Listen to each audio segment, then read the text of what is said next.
What is up, Ohio? Hello, everybody, and welcome to the Broulis Beat Report. I am your host, Nick Broulis. The Broulis Beat Report is brought to you by Cafe 80s. If you're looking for a great 80s tribute band, you will definitely want to check out Cafe 80s. Follow them on Facebook at Cafe 80s. Go to their website at thecafe80s.net, or get that Bands in Town app that I keep telling you to download if you have not done so already. And just type in Cafe 80s, hit that track button, and you will even get email notifications letting you know when they are playing in an area near you. Alright, so I talked to you guys a little bit about the Browns last weekend, about the turmoil that is the Duke Johnson situation. And first, just let me say this.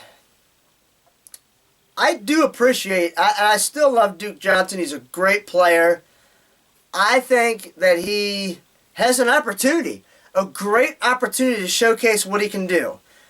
But like I said in the last Broulis Beat Report, talking about Duke Johnson and that whole situation, right now he is in a situation where he could be on a team that he may not get the touches that he's used to getting, but he has an opportunity, depending on what the Browns do, to experience a lot of winning.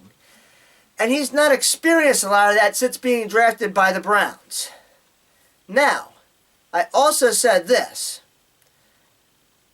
He's only an injury away from becoming the guy and getting more carries. And I also said this.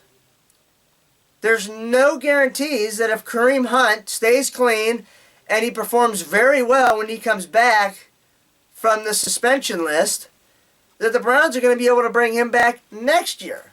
Because if he does great, and his production is through the roof, depending on how you see my hand, I can't put it all the way up as far as I'd like to due to my limited screen availability.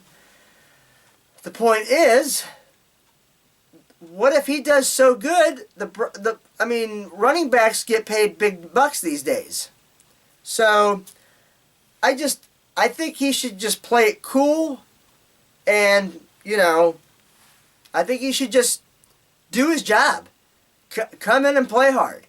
Now, one thing that I failed to throw out there, and I wanted to give a shout out to someone that popped up on my Twitter timeline, Chad P71, Riding with 6. You can follow him at Chad P71. He threw this out there on Twitter, and I thought this was very interesting. And I did tell him that I was going to use this information in his material, and he okayed it. On March 14, 2008, the Browns signed T.J. Carey to a 4-year deal. Then, this is where it gets interesting, then drafted Ward and signed other cornerbacks. And T.J. Carey was not bummed out. As a matter of fact, he got bumped down to the 3rd string. You never heard a word from him. He could have fussed and moaned and all that stuff, but he didn't. He's a very vital part of the defensive backs. Again, you didn't hear him complain. Not one bit. Also, I forgot to point this out. When the Cleveland Browns brought in,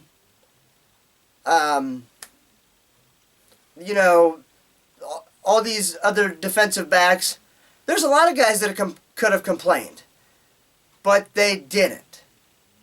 Just play your role. That's all I am saying. And when Kareem Hunt was brought in, you didn't hear a thing from Nick Chubb, and you still haven't heard anything from Nick Chubb. At least I haven't heard anything or read anything. He's just saying, you know what? Cool. More talent?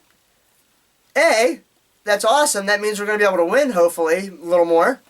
B, I'm going to show you that I'm still your guy. Point blank. I'm going to show you that I'm still your guy.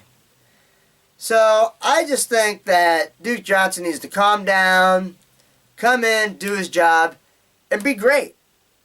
Just be a great guy overall. Great in the locker room and great on the field. Period. Thank you for joining me on the Broulis Beat Report. I definitely appreciate it. Follow me on Twitter at Broulis Report, B as in boy, Roulis. I throw some pretty interesting polls out there as well. Thank you for joining me here. My name is Nick Broulis, and until next time, have a good one, everybody.